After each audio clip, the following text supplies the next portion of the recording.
c'est ce que vous devez apporter, toi et Marie. N'oubliez pas d'emmener la grande marmite surtout. Je compte sur vous. Bon, j'oublierai rien, Hélène.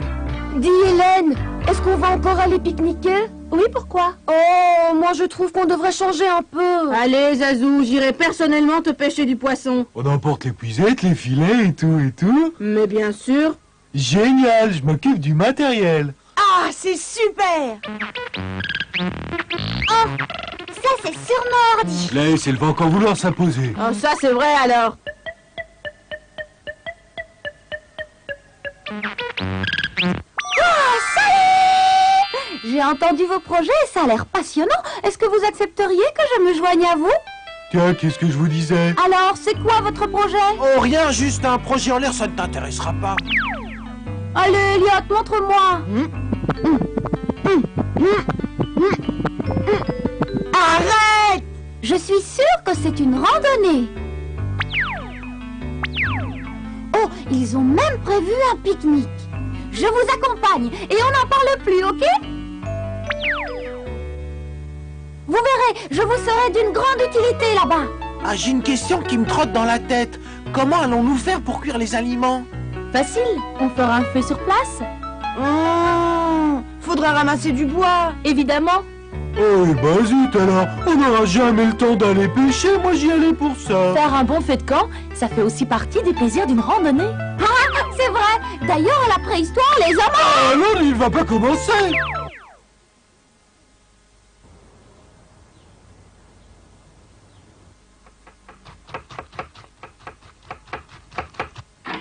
Salut tout Bonjour, le monde.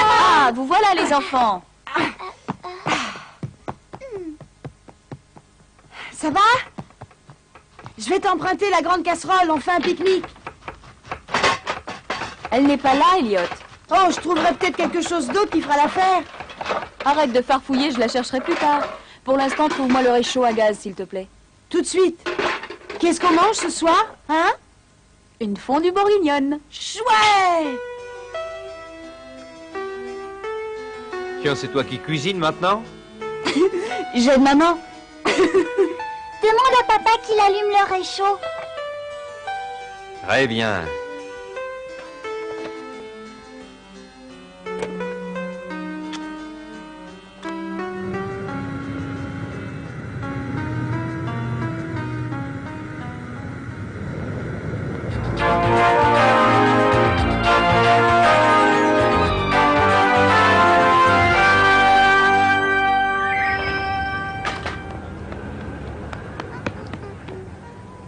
Ordi.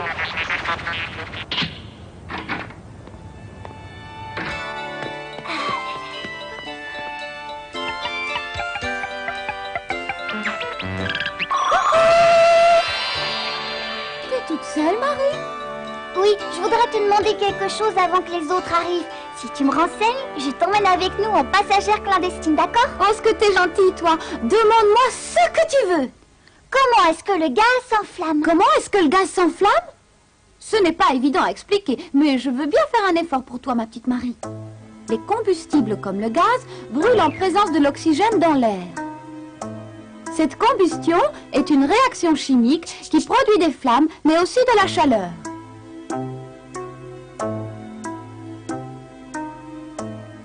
Le papier ou le bois qui brûlent assez facilement ont une combustion rapide.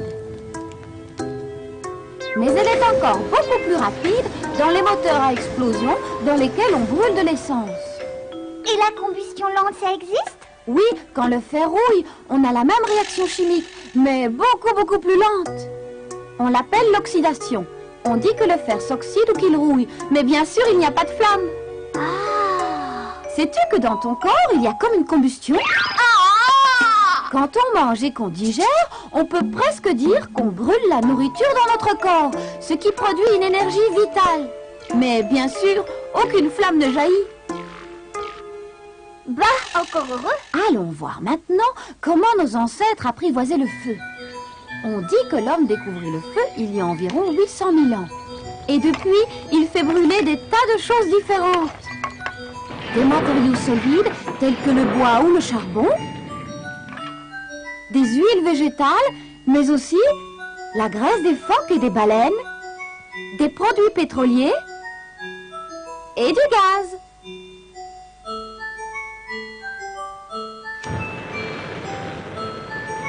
Oh, on brûle beaucoup de choses. Oui, et parmi ces combustibles, le charbon, le pétrole et le gaz naturel représentent 60% de l'énergie globale consommée dans le monde.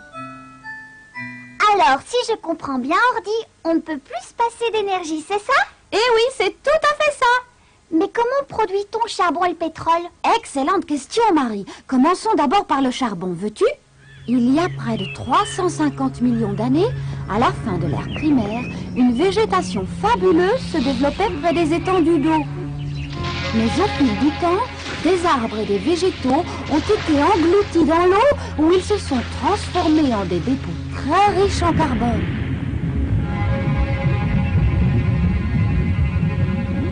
Et pendant des millions d'années, des volcans sont apparus bouleversant certaines régions de la Terre.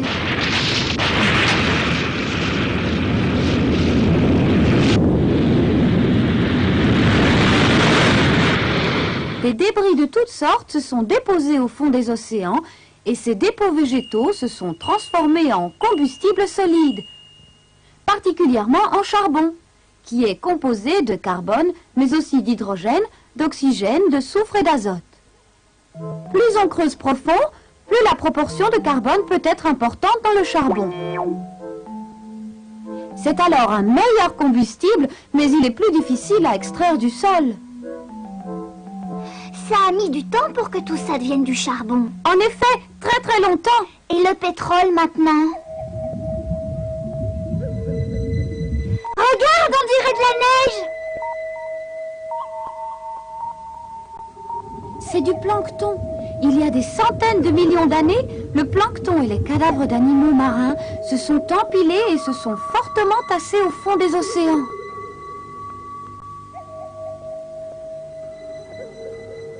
Au cours de transformations chimiques, pendant des millions d'années, sous forte pression et à haute température, ces dépôts se sont transformés en pétrole et en gaz naturel. Ils sont si fluides qu'ils peuvent se déplacer à l'intérieur des roches et parfois même s'en échapper. Certaines couches rocheuses, épaisses et imperméables piègent ces précieux combustibles dans des gisements qui sont repérés et exploités. Alors le gaz naturel, c'est un peu comme le petit frère du pétrole, non? On le trouve soit dissous dans le pétrole, soit totalement indépendant du pétrole. C'est tout ce que tu voulais savoir? Oui, je te remercie infiniment. Bon, alors, c'est promis, Marie? Tu m'emmènes avec vous, hein? Oui, mais en cachette.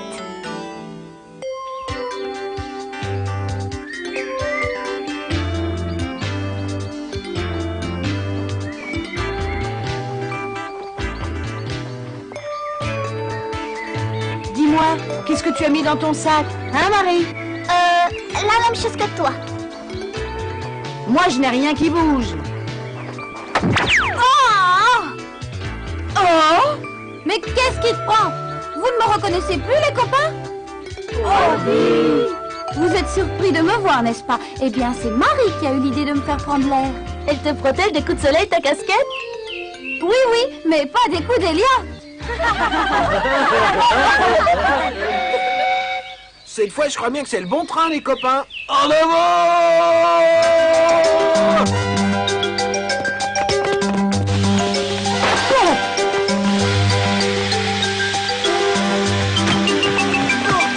Allez, bon sang, dépêche-toi!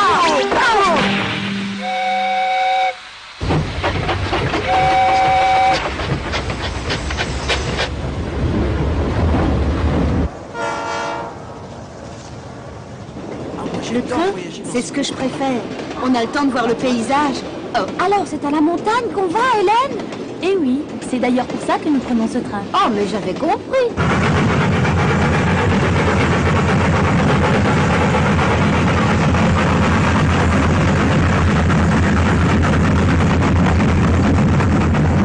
Dis Hélène, cette locomotive est encore alimentée au charbon, n'est-ce pas? Oui, oui.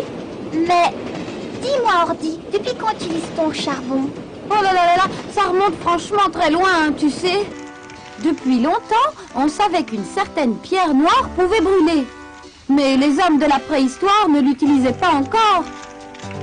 Mais quand ils découvrirent le fer, le charbon de bois leur servit à faire fondre le minerai de fer. Cependant, il fallait beaucoup de bois pour atteindre la bonne température. Il fallait en effet entre 3 et 5 tonnes de charbon de bois, soit l'équivalent d'1 km² de forêt pour obtenir 1 tonne de fer. On se rendit compte qu'il fallait trouver un autre combustible, sinon il n'y aurait bientôt plus de forêt. C'est alors qu'on commença à vraiment utiliser le charbon des mines. Et on inventa la machine à vapeur, d'abord pour faciliter l'extraction. Ah oui, et même que c'est James Watt qui en est l'inventeur. Exact. Le charbon en brûlant produit de la vapeur d'eau qui actionne un piston. Puis ce fut le tour de la locomotive à vapeur de Stephenson. Ah non, ça je le savais aussi. Et ensuite, il y eut aussi les lampes à gaz dans les rues, avec du gaz provenant évidemment du charbon. Et depuis lors, on utilise le charbon dans bien d'autres domaines encore.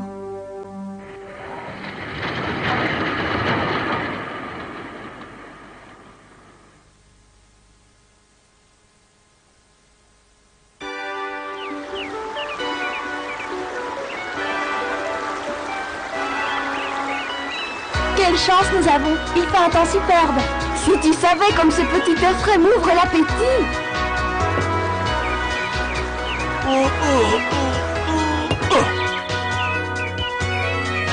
On a vraiment de quoi se ravitailler en bois par ici. Moi, le silence de la forêt, j'adore. J'aimerais bien l'entendre un peu, ce silence. Si tu veux avoir le temps de pêcher, il faut faire très très vite. Elle a raison, plutôt que d'écouter les oiseaux, on ferait mieux de se dépêcher. Très bien. Oh, quel drôle de garçon!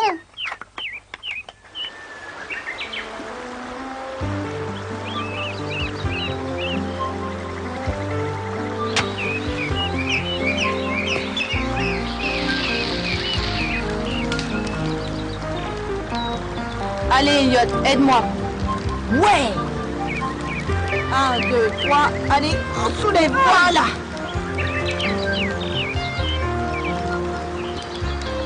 Maintenant, vous avez la permission d'aller pêcher, les mecs.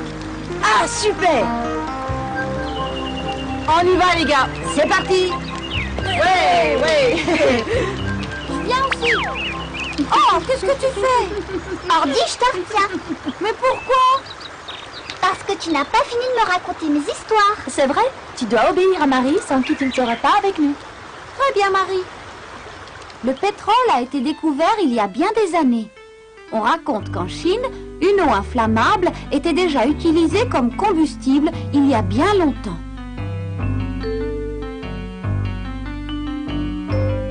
Mais on ne commença réellement à l'exploiter qu'au 19e siècle, pour s'éclairer bien sûr, mais bizarrement aussi pour ses soi-disant propriétés médicales. Un tout petit peu d'attention, je vous prie. Voici un remède surprenant, capable de guérir du choléra au mal de dents, en passant par le rhume et la migraine. Tout, vous m'avez compris, il guérit tout. C'est un remède miracle, extrait d'une eau magique qu'on appelle le pétrole. Le médicament se vendit si bien que les compagnies soi-disant pharmaceutiques se multiplièrent aussitôt. De façon plus sérieuse, en 1859, l'américain Drake réussit à extraire du pétrole au moyen de puits de forage. Comme le pétrole est liquide à la différence du charbon, on décida de le transporter dans des canalisations spéciales, les oléoducs. Le raffinage du pétrole donne des produits très différents, des plus lourds aux plus légers. Le fioul lourd qui sert aux navires, aux centrales électriques et aux usines. Des lubrifiants pour le fonctionnement des machines. Le gazole pour les véhicules diesel et le chauffage domestique. Le kérosène pour les avions. Et l'essence pour les automobilistes. On peut aussi tirer les gaz liquéfiés propane et butane du pétrole.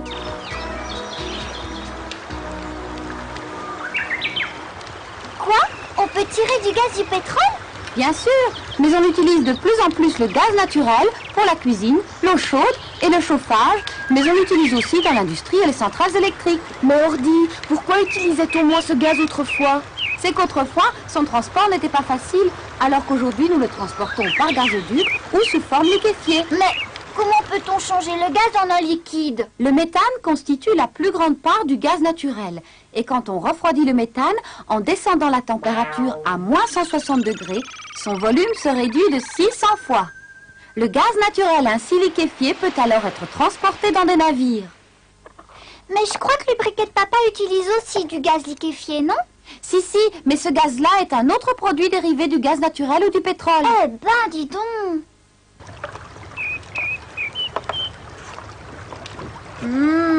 À l'odeur, ça a l'air succulent. Merci. D'ailleurs, c'est bientôt prêt. Dis, Marie, tu veux bien aller chercher les hommes? J'y vais. Chacun son tour.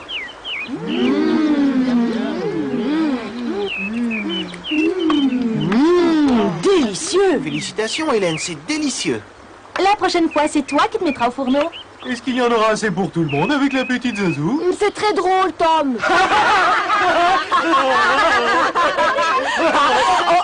Edith, vous n'avez rien entendu?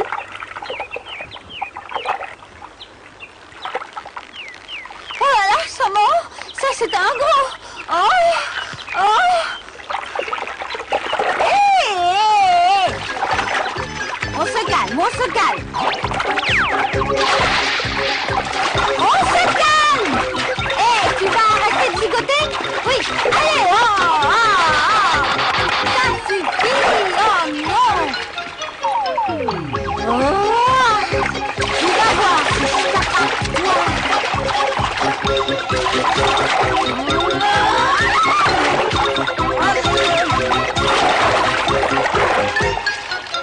Bravo, Ordi. Regardez, il est presque aussi gros qu'une baleine. Oh non.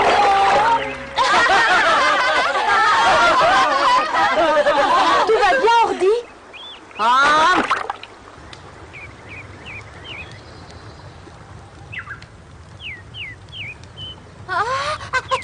Foutu bestiole de mer. Ça ne va pas, Ordi? Oh, si, juste un petit rhume, c'est rien. Dis, est-ce que je peux encore te poser une question? Avec plaisir, Marie. On exploite au maximum les gisements de pétrole et de charbon, mais les ressources sont-elles infinies? C'est là que réside le problème. Et si nous continuons à produire autant que nous l'avons fait jusqu'ici, les réserves connues de pétrole seront épuisées d'ici 40 ans.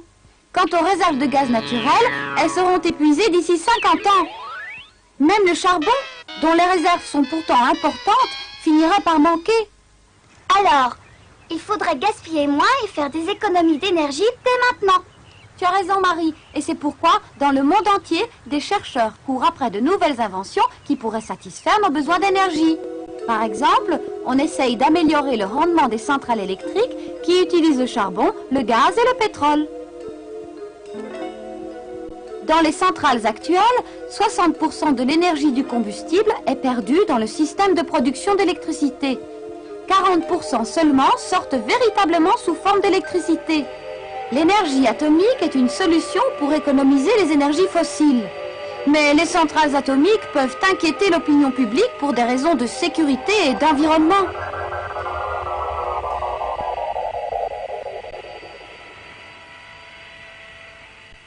Ah oui, je comprends. Mais on utilise aussi des sources d'énergie qui, elles, sont inépuisables, comme l'énergie du vent, par exemple, qui fait tourner les pales des vieux moulins et sert à moudre le grain ou à pomper l'eau. Le vent est partout, mais il est irrégulier. Néanmoins, on pense aujourd'hui qu'il pourrait être une énergie complémentaire pour produire de l'électricité dans certaines régions.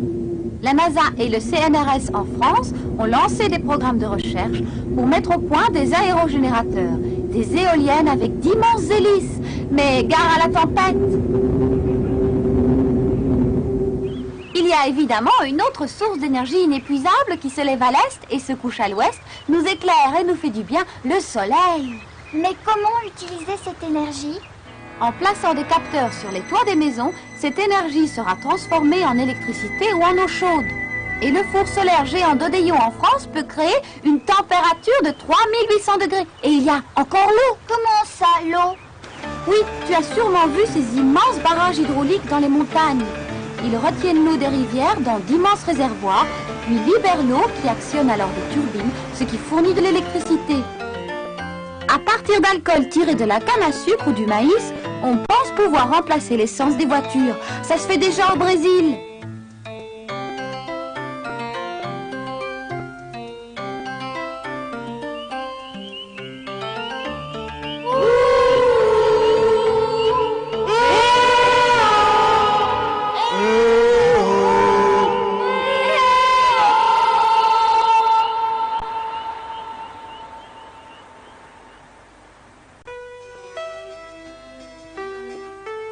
Ben dis donc, on peut pas dire que j'ai réussi à attraper grand-chose aujourd'hui. Ton bar est prêt, Elliot. Plus tard, plus tard. Tu vas devoir le réchauffer plus tard, c'est du gaspillage.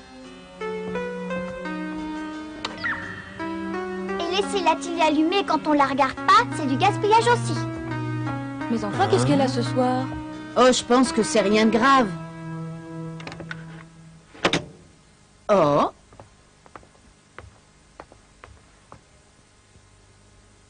Alors, tu fais des leçons d'économie d'énergie et tu t'endors avec la lumière allumée? C'est l'air de la campagne qui fait ça. Moi aussi, je suis épuisée par cette journée. Faites beaux rêves.